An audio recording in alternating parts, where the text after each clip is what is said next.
Estimadas y estimados, nos encontramos en un nuevo video que tiene como objetivo conocer las tradiciones que dieron origen a Europa Occidental, considerando los cambios y las continuidades. Es importante que nos preguntemos en qué consistió la confluencia cultural que dio origen a la civilización europea occidental. Bien, durante los primeros siglos de la Edad Media, en los territorios que fueron parte del Imperio Romano de Occidente, se inició una profunda interacción entre distintas tradiciones culturales, destacando la greco-romana, la germana y la judeo-cristiana, a partir de las cuales se fueron conformando la civilización europea occidental.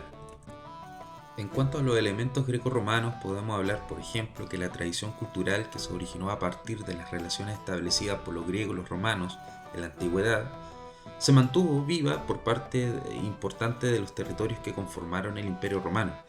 Y a raíz de esta convivencia entre los romanos y los germanos, estos últimos adoptaron algunas costumbres romanas, como por ejemplo podemos hablar de la lengua, el latín, el derecho romano y la literatura y la filosofía, la ciencia clásica, la organización administrativa del Imperio Romano y la arquitectura romana.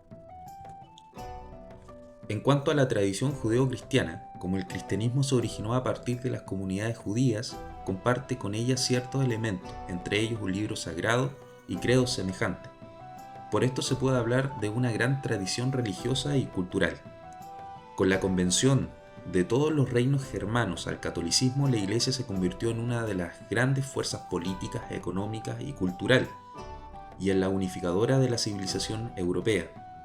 Para esto fue fundamental conservar la tradición ecuménica, es decir, la idea de que debía existir un orden universal como en el pasado había sido el Imperio Romano. Algunos elementos de la tradición judeo-cristiana que se pueden mencionar, por ejemplo, es la preservación de la cultura clásica, el importante poder político tras convertir a todos los reyes germanos, la unificación religiosa por medio de la conversión de los pueblos germanos, y al igual que el Imperio Romano, el cristianismo destacaba la idea de la universalidad.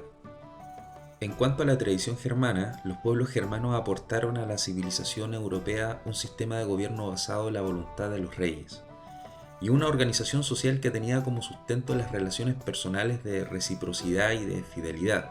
Esto además legaron el ideal heroico, el cual establecía que el respeto y la fama se ganaba siendo un buen guerrero.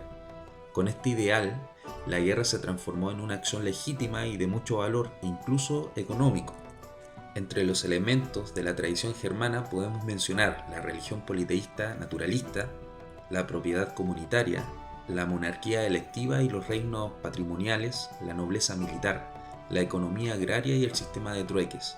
Hablaban lenguas y dialectos locales, y las leyes eran orales, el derecho consuetudinario. A modo de resumen, ¿cómo se logra entender la síntesis cultural europea?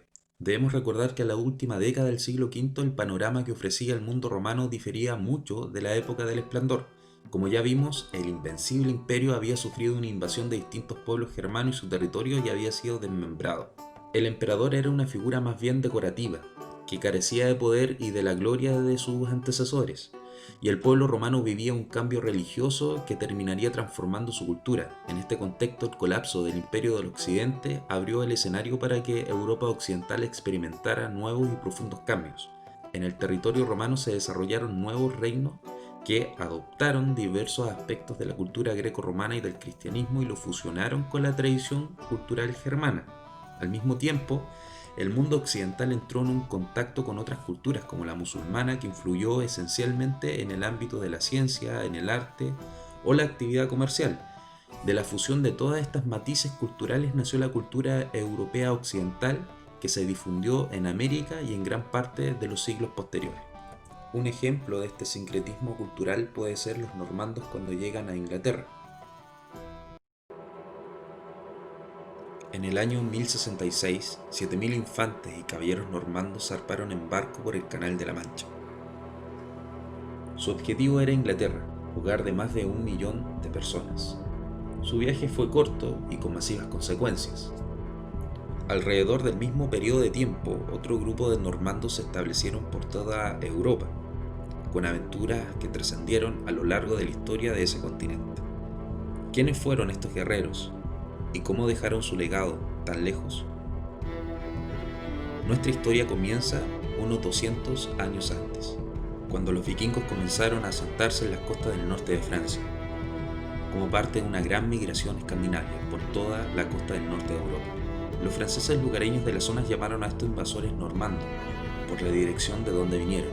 Finalmente, Carlos, el rey de los francos, negoció la paz con el líder vikingo Rollo en el año 911, otorgándole un tramo de tierra a lo largo de la costa norte de Francia, y que terminó siendo conocida como Normandía. Los normandos revelaron ser adaptables a su nuevo estilo de vida, se casaron con mujeres locales, adaptaron el idioma francés y pronto dejaron el paganismo nórdico para convertirse al cristianismo. Aunque se adaptaron, mantuvieron su tradición guerrera y su espíritu conquistador de sus antepasados vikingos. En el poco tiempo ambicioso, los caballeros buscaban nuevos desafíos. El logro más conocido de los normandos fue la conquista de Inglaterra. En el año 1066, Guillermo, duque de Normandía, disputó el trono del nuevo rey inglés, Harold. Poco después de su llegada a Inglaterra, Guillermo y sus caballeros se encontraron con el ejército de Harold, cerca de la ciudad de Hastings. El clímax de la batalla fue inmortalizado en un tapiz de más de 70 metros de largo, donde una flecha atraviesa a Harold a la altura del ojo, sellando la victoria para Normandía. Guillermo afianzó sus victorias con una gran campaña de construcción de castillos y con la reorganización de las sociedades inglesas. Estuvo a la altura del sobrenombre Guillermo el Conquistador, a través de un registro masivo conocido como el libro de Domesday, donde se anotó la población y la propiedad de cada rincón de la tierra inglesa. El francés normando se convirtió en la lengua de la nueva corte real, mientras los plebeyos continuaban hablando anglosajón.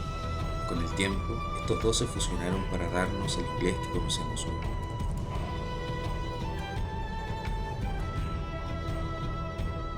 Para finales del siglo XII, los normandos se habían esparcido aún más por Gales, por Escocia e Irlanda.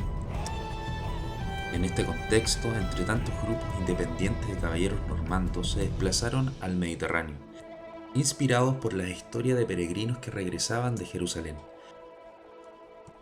Allí se involucraron con todo tipo de conflicto, especialmente con las autoridades de la región. Se convirtieron en mercenarios muy cotizados y durante una de esas batallas hicieron la primera carga de caballería registrada con las lanzas de Ristre.